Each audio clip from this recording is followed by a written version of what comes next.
Okay, I'm here in Bedford. I'm with members of the band VLY, and basically, you'd just like to introduce yourself first. I'm Chris Heilmann. I'm Carl.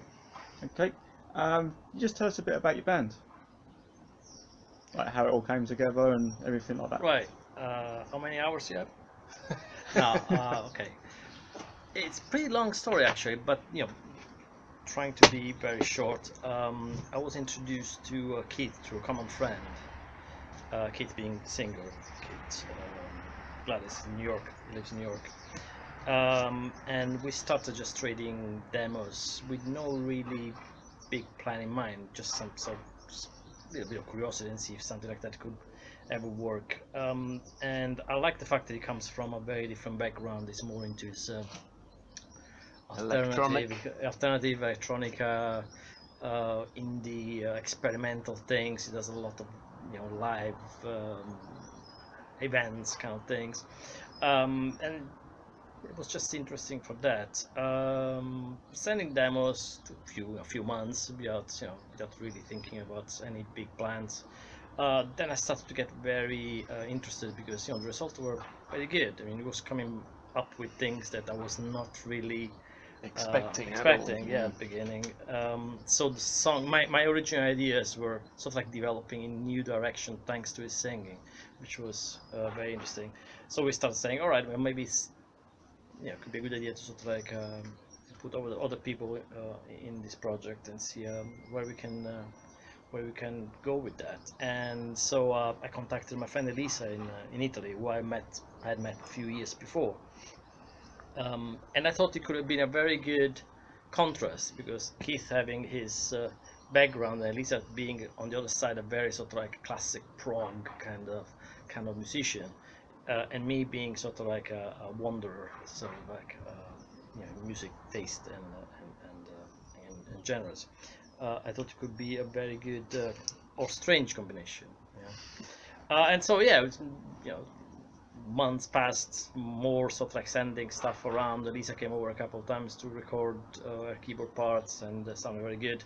Then, well, I've been knowing Chris for best part of 15 years now, probably. Yeah, I was going to say because you was in Cripple Black Phoenix Yeah, together. we were in a band together, and we had played before in different shapes and different forms and different formats and all that.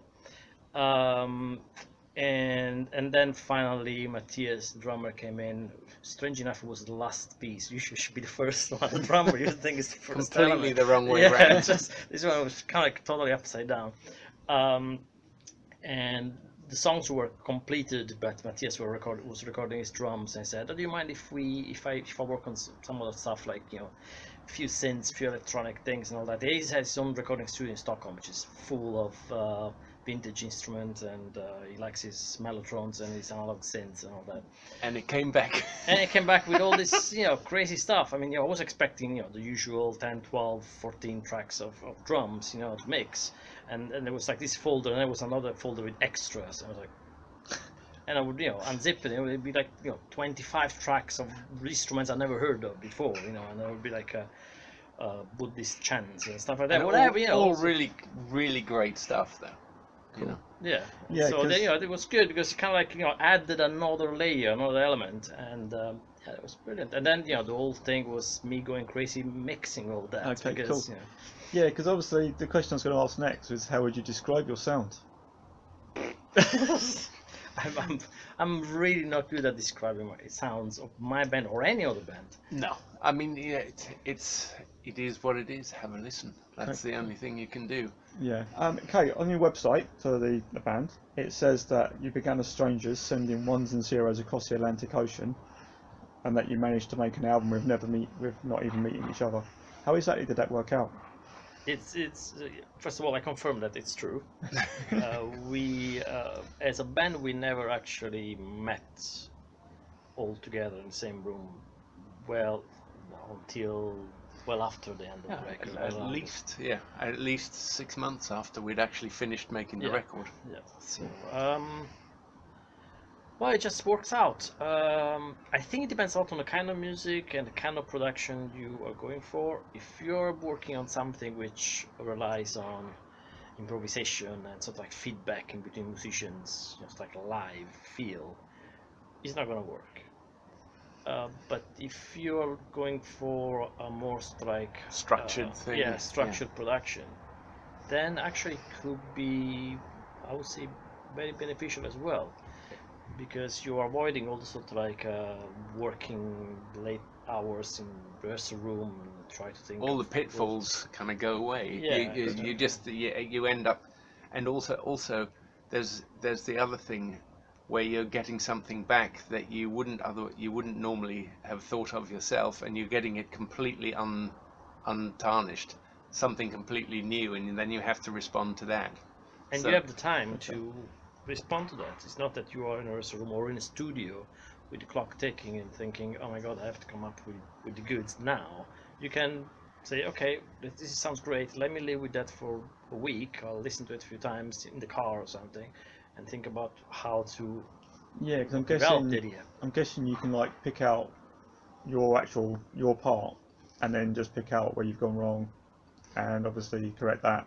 Yes, Yes, And absolutely. go from there. Yeah. And you know, technology is there. Yeah. So I mean, you know, let's not hide the fact that you know this technology is available. It's been available for a while. So why not use it? I think probably overall there are more benefits than issues with this way of working. But as I said, I mean, if I want to do a jazz album or something like that, I would not even conceive that. I don't even think about it.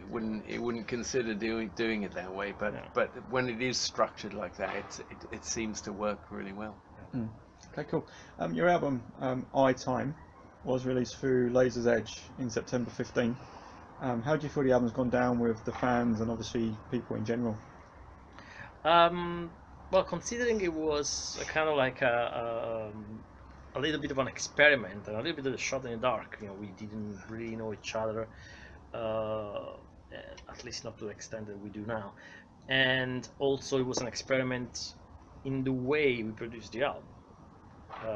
And also, it was an album which basically produced and mixed and recorded and mixed my own studio, my own basically spare bedroom. Taking into consideration this thing, I think it went well beyond any expectations. Nobody noticed the fact that I recorded the album in my studio. So at the beginning, I was like, is anybody going to actually notice that this was mixed in my bedroom? Don't tell anybody. But you know, again, technology is there; you can do it. Of course, I had the help from a very good friend and engineer. Because you know, when it comes to mixing your own material, I think you want to have another pair of ears next to you, because you tend to lose a little bit of objectivity in later stage of producing a record. But apart from that, you know, the reaction in terms of like you know, listeners in general, press, reviews, and all that has been absolutely fantastic. Yeah. And no one's gone, oh wait, this doesn't sound very good. Yeah. I guess- In fact, the opposite. Yeah, I guess what you're referring to is a bit like when you write a page of text and you get someone to proofread it. You've got that second pair of eyes. Yes, exactly. In this case, it is. It's very, very similar. Yeah, you lose a little bit the objectivity. You are just too much, too deep into that. You think you've written what you've written, but you're not. You know, until someone else goes, wait a minute, what about that? And you, oh, Gotcha. Okay. Obviously, the music industry. It can literally be a lottery whether you make a success of yourself or not. What advice would you give to anyone dreaming of success in the industry and they haven't got a clue where to start? dream on. Well, I think times have changed dramatically in the last 10, 15 years. And I think that people still don't quite realize that how much they've changed. You can record albums for much less than what it used to be. I mean, when I started playing any years ago, you knew that you had to go in a recording studio. You knew you had to spend back then, 20 grand or something like that to have something decent.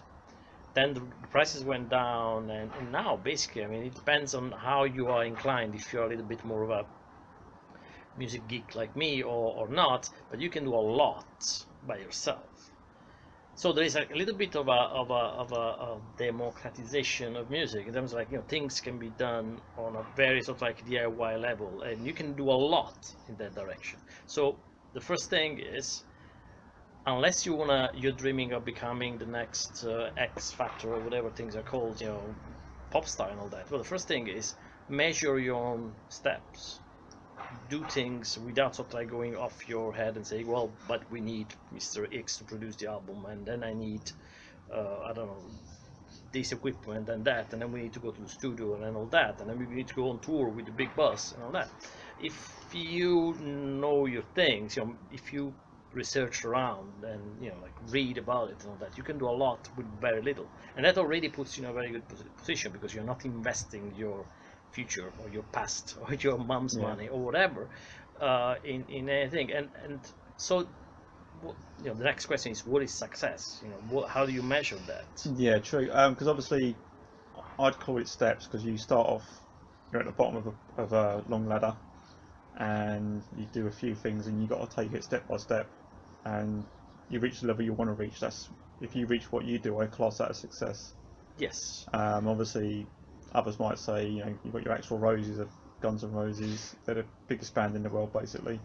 Yeah, but I mean, what is success? Success is actually enjoying what you do, being happy, and achieving what you set out to achieve. And I mean, as long as you're not aiming for anything ridiculous, then as far as we're concerned, success. Yeah, I mean, as far as I'm concerned, success, yeah, exactly, is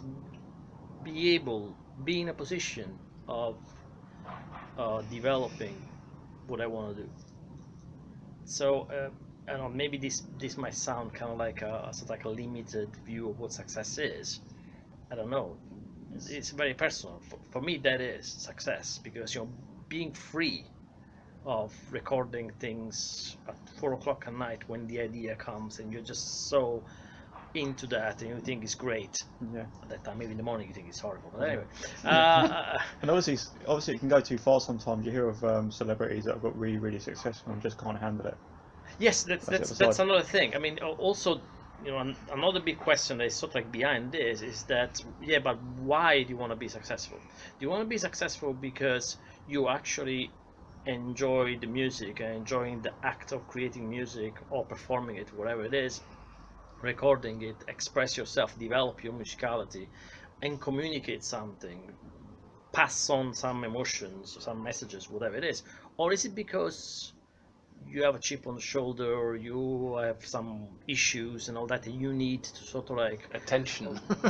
Yeah, validate your own personality. There is a lot of things going on like this, and music tends to attract that a lot. So I think it's very important to kind of like have a very hard look at yourself and thinking, okay, why do I want to do that? If that is the case, yes, there is the X factor, there is the sort of like the more sort of like a pop stardom kind of like avenue. I don't know anything about it. I have no clue about that, and I would be the last person to advise any on any of that. Cool. And obviously, final question is, what are the future plans for your band? Right. Album number 2. Album number 2, yeah. Which we don't know if it's going to be called number 2. Might be called actually album number 2. And some touring, and we're just working on putting the dates together at the moment. There is something we've been working sort of like under the radar as well as VLY, which is a project which will be sort of like a long-term project. Again, using technology that we have and connection, friends, contact, and all that, which is sort of like, again, expanding the remote collaboration concept, and involve musicians from different backgrounds and different kinds of music, different countries, and all that, and work on sort of like small releases which would be available only in a digital format. Okay.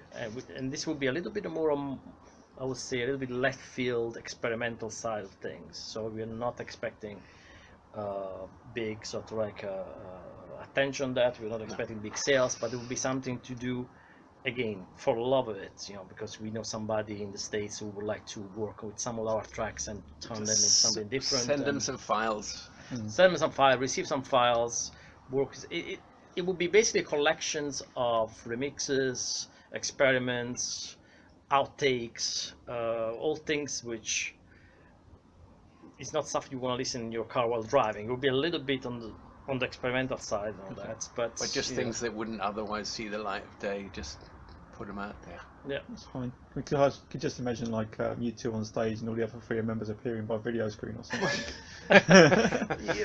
yes. I think we need a very good. No, when it comes to it, we'll all be there and maybe holograms. Cool. Or Skype connection. We could be sponsored by Skype. Wait. For Sky Sports 1. Yeah. Okay. Well, thanks for your time today. It's really good talking to you guys, and good luck for everything. And obviously, hope the band becomes as big as it deserves. Thank you. And thank you very much. thanks. Okay.